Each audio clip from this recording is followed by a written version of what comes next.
Hello ladies and gentlemen, and welcome back to Fallen London. Today we are going to be carrying on with December's exceptional story, The House of Silk and Flame. We are currently entering the House of Silk and Flame. The house is built from blocks of obsidian. Dark stone peeks from the gaps between the tapestries that densely adorn it. They depict the story of the house. The great spider who designed them and provided the silk. The legion of weavers who turn the spider's dreams into cloth. The tapestries need no maker's mark.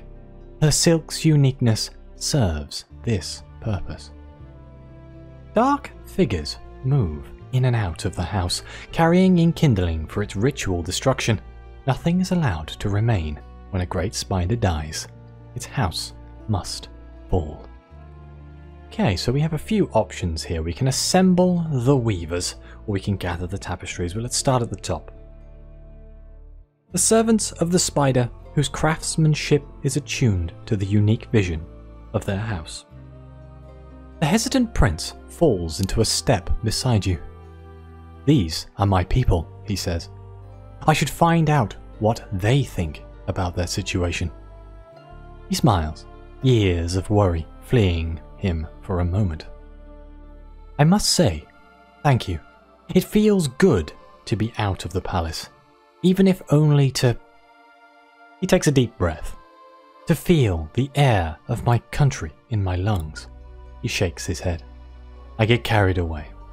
Shall we? Workers wander the dim halls of the house. Their uniforms are cut in many patterns, but all from the same dark silk, whose pattern resembles smoke blowing through a night forest. They all look dazed and uncertain. Some gather tapestries to take outside, others circle a great loom, rattling away in the quiet. None are sure about their work. A few have given up. They sit outside on the great steps and swap stories of their time in the house. Their first weaves, encounters with the great spider, even the love some found among the silk. Let's canvass the weavers. The hesitant prince wishes to know the opinion of his subjects before they disband from the house. When the idea of remaining with a new spider is floated, there is a brittle laughter. And be the disgrace of the silk houses, says one elderly woman, spinning thread on a distaff. Retreat into this tomb in shame? She shakes her head. I have served many years with pride. I will do so again at my next house, and there serve that spider with honour. This appears to be the broad consensus. Some of the weavers are afraid of such a change. Some are eager for new lives, meeting new colleagues in a new house. Others cite custom and doctrine, or wish to learn the skills and styles of a new spider. Only a few, mostly the young, see opportunity in continuity, and see any appeal in taking the place of their elders in the same house. The prince sighs as you walk away from the weavers. Vestia has always been disposed towards tradition, and change is always unsettling. He frowns. The tyrant is an autocrat. I do not wish to be so, but at the same time, it seems a dereliction of duty if I leave my people to languish because they fear progress, because I lack the stomach for the fight. They do things differently in London, do they not? Tell me, as a Londoner, what would you do in my place? His gaze is earnest and hopeful. So we can encourage the prince to pursue his ideals. If he is in a position to bring change and he thinks that change wise, why should he refrain? Or we can discourage the prince. He has spent his life locked away in the palace of sighs. If change is to come, perhaps it should come from someone with more understanding of life outside the court. I think discouraging the prince is a good idea. because it's a very big change that not everyone supports. So, I'm going to discourage the prince. The prince considers your words, frowning. I have been inside for so long, he says, his gaze distant. Perhaps I don't know enough of the houses. He raises a hand. I have heard of revolutions that have gone wrong, not only on foreign shores, but even here on the continent. He shakes his head. I will consider what you have said. Together, you gather up the weavers. Though their elders are already ahead of you, they stand in the simple courtyard before the house, some crying, others gazing up at the hollow windows of the house, waiting for whatever end is to come. Let's gather the tapestries, the bright, gem-studded product of the house and the pride of vesture. They must be gathered in preparation for their removal when the house closes. The hesitant prince falls in beside you. These silks are the lifeblood of vesture. He draws himself up. It is my duty to see that they are treated with respect. He sighs. And I am glad for a moment away from my sister. I had forgotten a lot of things about her. Her stubbornness, for one. I am grateful she returned, but... He shrugs. Sisters are as they are. He claps your back. She did not have to come back for me. You walk among great stacks of silk, the fruits of the house's labour, piled high before its walls. Tapestries in ghostly grey are marked with flashes of vivid colour, scraps of cerulean and cerise. The effect is like glimpsing a Mediterranean palace through a thick fog. We can examine the tapestries. According to the customs of vesture, all remaining products of the house must be sent to the palace to be held in its cellars, and never seen nor sold. What happens when you run out of room? The tapestries are marvels of colour and texture. Precious stones shine in the rushlight. Carnelians and sapphires, amethysts and garnets. The threads are dark, indigo and midnight, violet and azure and smoke. Each depicts a subject near to the great spider of the house's heart. The communion of spiders in the jungles, ruled over by their matriarchs. The peace of vesture when the spiders and humans became one nation. The accumulation of beautiful objects, the self-expression through possessions. The prince explains each as you lift and carry them to the stacks, ready for transportation. The prince continues to run his fingers through the tapestries, examining the silks in minute detail, as though committing them to memory. At last, he stands. They are unrivaled. No other house will produce the same. They cannot. When this place closes, its memory, its weavers will be dispersed, their knowledge diffused through the system of houses. It makes the tapestries valuable, but ephemeral. Would their value be lost if we allowed a house to make them endlessly? Each spider continuing the work of its predecessor? He looks to you. London is wealthy and has an understanding of art. I wonder if you have an opinion on this. So we can suggest that the tapestries ought to be reproduced. Besides, there's no guarantee a new spider could replicate the house's style exactly. Variation will always be introduced, which is a valid point. We can suggest that the tapestries remain unique. They are a product of a singular vision, produced under unique circumstances, crafted by specific craftspeople. To attempt to duplicate them would be to dilute their worth. I think I'm on the second one.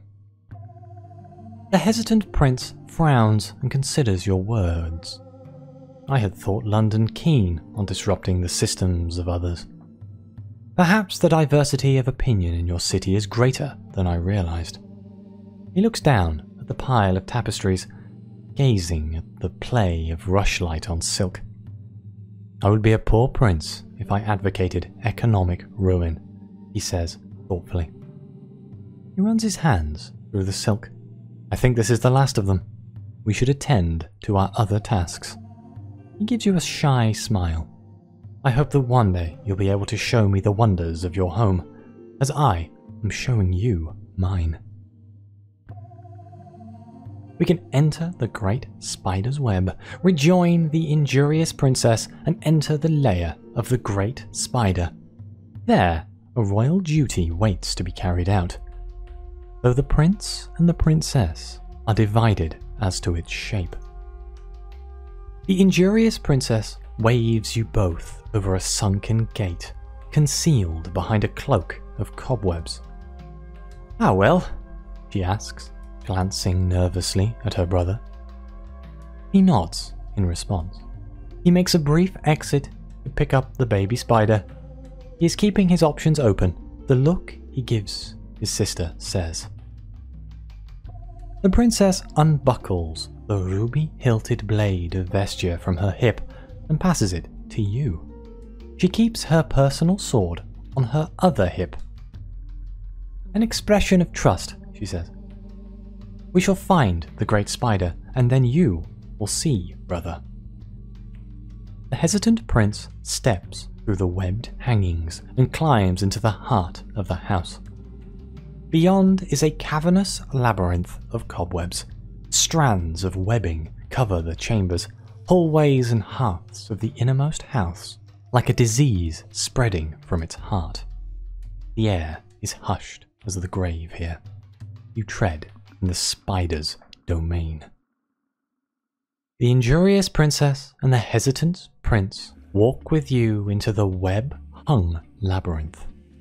Your breath bogs in the cold and dusty air. The decision hangs over them.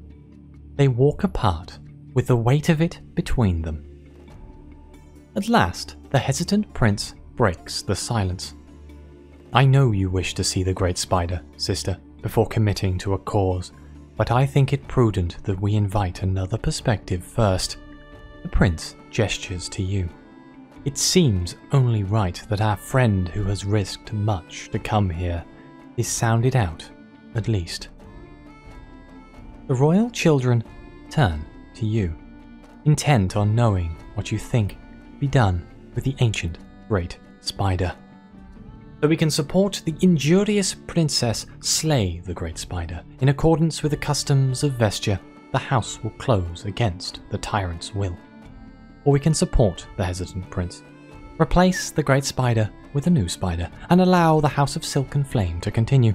This would be in accordance with the tyrant's wishes. I think we're going against the tyrant here. Let's support the injurious princess. The injurious princess gives you a nod and a quick smile. "I'm glad we are in agreement. You are an outsider, but you can still see what must be done." She softens briefly. "You will see, brother, that it is the kinder way, when the spider is at this point in its life." The hesitant prince gives you a disappointed look. "I did ask for your candor," he says, "but you have not yet convinced me." The princess cracks her knuckles. "Well, it would seem we are not yet in agreement, but a royal duty is a royal duty, and the great spider is dying." She eyes the sword on your hip. "As I said before, let us continue and consult the spider. It is the least we owe her." The prince clenches his jaw, a gesture imitative of his sister. He does not contradict her, however. "We shall walk on. We will face the great spider at the heart of her web." Whatever choice we make, what we are about to undertake is difficult. Just speaking with the spider is dangerous. The spider is unlikely to want to die, but nor will it be amenable to change. It will be angry, confused, frightened. Princess rolls her shoulders. It will be an impolite customer, whatever we choose to do. The hesitant prince nods, his expression nervous as he speaks. "We must find a way of drawing her out. This might upset her. She may well attempt to hunt us. Be ready." The princess briefly takes his hand before striding on into the gloom. Within the labyrinth of ancient tapestry and finely woven silk, the lavishness of the house is apparent. The many strata of the silks are evidence of the house's great longevity. Its spider must be old indeed. The aging building is supported by the intricacy of the web. Only it keeps the house intact. There are great knots in the morass, carbuncles in the house's flesh. If we want the spider's attention, we must threaten its home, the princess says grimly, so we can untangle the first knot. It is a bulb of tapestry silk and sticky webbing, knotted together like flies in amber. It holds together a series of broken beams and supports the entrance to the labyrinth. This knot is old and tangled, knotted around pillar and post. The princess eyes her sword thoughtfully, while the prince admires the great riot of colours. So we can unravel the knot carefully. It will take patience, dexterity, and more than a little force, but all things bound can be unbound with time. Or we can unravel the knot forcefully, tear the tapestries and silk apart. What does it matter when the house is soon to fall? We'll do it carefully. The web quivers at your touch. You flex your fingers experimentally. There is give. You plough on, tearing at weak points. As you move your hand through sticky, ancient ropes of web. Beside you, the princess unknots carefully, cursing as she does so. Still, the work gives her time to admire the craft spider ship, the intricacy of the design. The prince struggles more, but he refuses to let himself be outdone by his sister. Within minutes, you have the knot unravelled. The newly freed beams groan ominously. We gained a doubt of the princess. Whoops. The mottled tapestry lies on the webbed floor of the labyrinth. Its colours are still bright, emerald and turquoise, interleaved with amethyst and ruby. Examine that tapestry. Even in the gloom, its brightness is arresting. The cloth depicts great spiders hanging like lanterns from the forest canopy. Some bear weeping scars, others are missing limbs and eyes. One of the central figures is a luminous, amethyst-pelted spider, smaller than the others. It stands apart from its damaged kin, instead depicted near a gathering of humans. They too are injured. The concordat, the princess explains, pride thick in her voice. When the two vestures became one, when we learned what we might gain from each other, our resources and their art. She places a hand on her heart and offers the silk a small bow. Come, we are not in the clear yet. Okay, so we can untangle the second knot, a grisly lump of cocoons bundled together like a hornet's nest. It swallows up a vast wall. Were it removed, the left side of the house would buckle and strain. Above you, the roof bulges threateningly, lumbered by the weight of the cocoons hanging from it. Whatever is concealed inside them is sealed away. The silken threads have been wound tight as armour. Let's cut down the cocoons carefully, but we can do it swiftly. Your aim must be good, your nerves steady. The preservation of the house is unimportant. It is due to fall soon. Let's go cautiously, preserve the integrity of the house and its works where possible. The cocoons are knotted together in clusters of pale off-milk hue. The trick is to untangle the silk and lower the shells carefully lest they split. The prince winces as he performs his duty, but his sister is more clear-minded. I've handled worse, she says, before commenting on the careful design of the hanging and pairing of cocoon and tapestry scrap, as though one comments upon the other. For a moment, she is lost in contemplation before returning to the work. The cocoons burst open, spilling their contents onto the labyrinth floor. Despite the muffling of the webbing on the ground, a crackling sound is dismayingly audible. Examine the open cocoons. What did they contain that required so tightly binding? You need to move a torch close to make out the shapes on the floor. Small indigo husks. You kneel to check. A host of small spiders, withered and dead. Each has been perforated from behind, as though by a blade or mandible. Only one patriarch permitted in the house, the injurious princess says, to prevent a violation of the doctrine of originality. She gazes at her brother, who looks stricken. Come on, she says, her voice raw. We have work to do. She reaches a hand to her brother, and then thinks better of it. The third knot, a luminescent lump, is suspended in the center of the labyrinth, bound to 5 broken pillars, which once supported the roof. The hesitant prince comes to a sudden stop in front of you. What's that? He says urgently. That scuttling noise. You hear a persistent skittering coming from somewhere uncomfortably close. Great spider, the princess says, grim-faced. He turns to you. I think it's best that one of us takes the sword now. I would not wish to be caught unprepared. If the spider is far gone, we owe it death by a royal hand. We can relinquish the sword to the hesitant prince. They are at an impasse, but only one of them can wield the blade of vesture and determine the fate of the great spider. Or we can relinquish the sword to the injurious princess. They are at an impasse, but only one can wield the blade. Let's give it to the princess. She's better with a sword anyway, I believe. The injurious princess's eyes widen in surprise as her brother indicates that she should take the royal sword. I do not know that you are right, he says quietly, but I will not argue with our friend's judgment. I ask only that you do what is best for vesture. The princess nods, though it is not clear that she has heard him, lost in contemplation of the sword. Thank you, she says.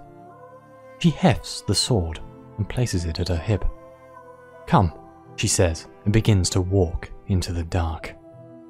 Ahead lies a great cocoon, a vast swath of webbing wrapped around something large and luminous. Threads of light emerge from the silk shroud and cast the whole in an eerie, flickering glow. Whatever is contained within is no doubt of extraordinary value to the great spider, of the house of silk and flame. Let's unravel the silken cocoon. This will undoubtedly attract the spider's attention. The princess draws her personal sword. The prince moves to assist. Together you pull at the tangle of knots. With each cut thread, you hear the groaning of wood elsewhere in the house. Threads pull away, easy as gossamer. The silk is fine and light, the material thin, as though the weaver could not bear to wholly dim the fierce glow of the cocoon's contents. There is a great density of it, however. You are unwinding for what feels like hours. At last, threads fall away. The light grows like a sunset, soft as warm butter, insistent as thunder, and all-consuming as fire. It spreads throughout the hall. A gift given to all grand spiders, the princess says. A piece of the mountain's light. The great spider is upon us. The light casts shadows too. You have a moment's warning as a massive, 8-legged shadow falls over your own. Defend yourself. The great spider comes. You hear curses as the light is blocked by the vast spider. The sound of drawn steel. The prince calling for his sister. The princess calling for blood. It is a blur as the shadow falls upon you, and you find it has limbs working to roll you up into their mottled, furry grasp. You thrash as the clammy texture of newly extruded webbing wraps around your body. Those terrible limbs roll you extraordinarily upwards to where the great spider's 7 good eyes watch. The great spider's mouth parts flap open as it brings you to its maw. A long, fleshy tongue unspools and licks your lips. The sensation is as all of your nightmares at once. And then, in your head, the great spider speaks. You can see nothing but the glow of the great spider's eyes, 7 good and 1 milky and pearlescent. You cannot move, your limbs bound in sticky web. All sound is lost but for the sibilant intonations of the great spider tickling inside your skull, as though pouring through the meat of your brain with many delicate fingers. Oh, let's listen to the great spider. Her words are your world now. You have kissed the spider and can only bend to her will. I have granted you the sacrament of the spider, so that we might speak. I see 2 royal children stumbling in my web, blind as kittens, carrying the sword intended to end me. But you are unknown. I have spent my life in this house, where I was raised as a childling. I have wept and malingered, been bright and terrible. I have created wonders, but I am failing. I have lived long in the mountain's light. Only the sword can kill me now. It is the surety of Vestia's peace between woman and spider. The one who wields it may slay me if they wish to. I have lived too long and too alone. I have had time to think, yet am still divided. This house has not been a happy one for me, but I have endured it. I have made beautiful things. I have kept my weavers happy. I have upheld custom and doctrine as my foremothers willed.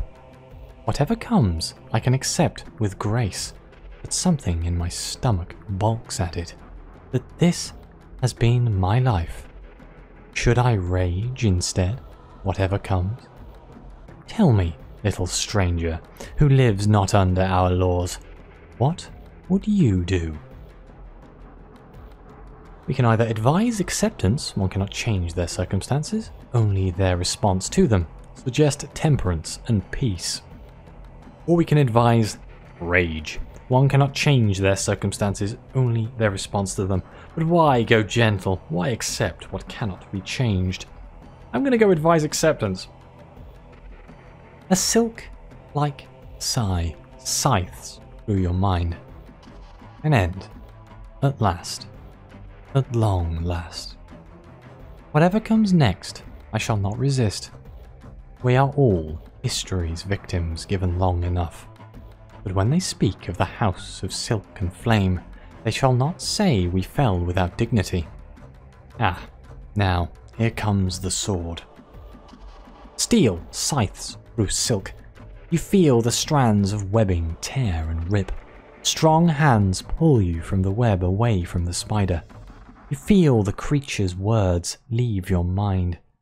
A torn string of whispers fading to nothing. The hesitant prince helps you from the webbing. You look ahead and see the injurious princess facing the great spider, blade of Vestia levelled at her head. Let's watch the blade fall. The injurious princess raises the sword high. The great spider lowers her head, her long limbs curling beneath her preemptively. The injurious princess offers a muted prayer over her, and then, not wishing to drag it out, brings the blade down hard. There is a crunch. The hesitant prince closes his eyes. The princess sheathes the blade. Prayers shall be sung for this one, she says, trembling. The prince goes to support her. The fate of the House of Silk and Flame has been decided, for better or worse. Shaken, the royal children walk with you from the great spider's labyrinth and out into the courtyard of her house.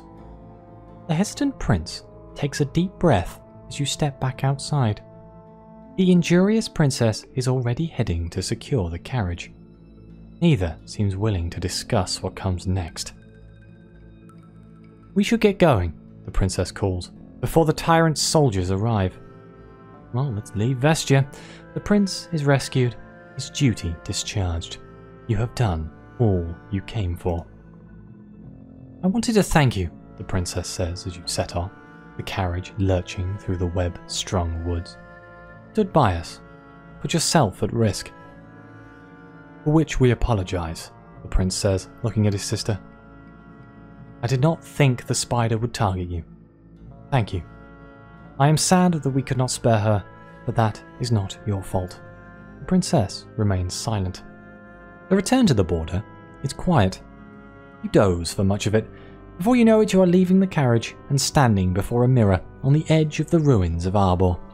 The city of roses awaits. You step through the glass. The city of roses is as you left it. The scarlet vistas are excessively vibrant after the gloom of Vestia. Nathaniel is nowhere to be found, the open mirror the only sign of his help.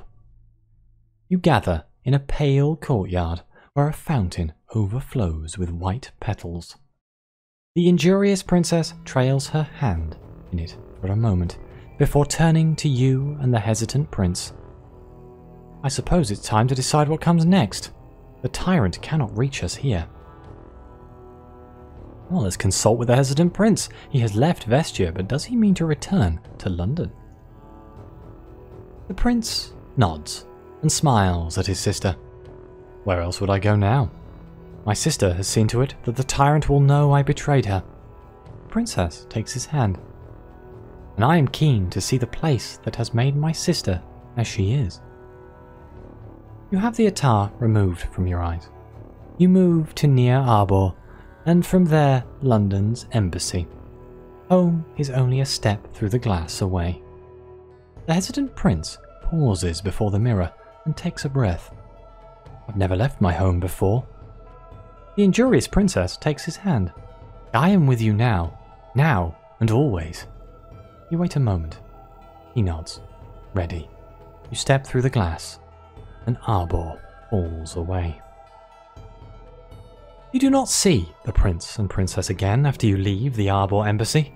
They have disappeared into London, evanescent of its noonday fogs. After some time, you wonder if they have forgotten about you altogether. Then, when you have put the matter aside altogether, an invitation arrives on your mat. The injurious princess invites you to dine at her new residence this very evening. Well, let's attend. What has she been doing since you parted? Her address is on the same handsome street as the embassy to Arbor. The building she has chosen has already been repainted in jewel tones and swathed in expensive silks. From the whispers and poisonous glances, the neighbours are horrified. Once inside, you are shown into the parlour where the royal siblings are already seated. The princess insists on serving you herself. She has laid on a sumptuous repast. You linger late into the night, talking. The hesitant prince embraces you as you leave. The injurious princess walks you out. She has a gift for you, though. For you, my friend, anything is too little, but I hope that it is of some use. Before you go, she promises that you will see her again. It is her own promise, that of a friend. We got ourselves a mountain sherd.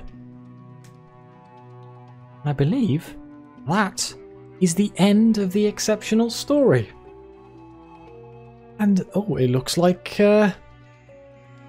Christmas event is upon us, or the end of the year event, I should say. Well, I shall have to get down into doing that now, but thank you very much for watching. Please like and subscribe. Let me know what you think. Your comments are greatly appreciated. I really enjoyed that exceptional story. There's a lot of things about spiders going on in my YouTube channel right now, but I thought it was very well written, and I liked the characters quite a lot. But yeah, thank you very much for watching, and as always, I'll see you next time.